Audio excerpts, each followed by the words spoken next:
Hello అండి. Restaurant style కొత్తిమీర chicken ఎలా చేయాలో చూసేద్దాం రండి. ముందుగా చికెన్‌ని నీట్‌గా వాష్ చేసుకొని సాల్ట్ వాటర్‌లో 3 అవర్స్ సోక్ చేయాలి.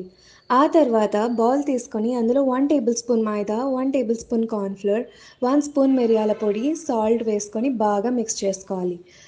సోక్ అయిన చికెన్‌ని తీసుకొని అందులో ఒక ఎగ్ వేసి మైదా, కార్న్‌ఫ్లోర్‌లో కోట్ చేసుకొని లైట్ బ్రౌన్ వచ్చే వరకు ఫ్రై చేసుకోవాలి.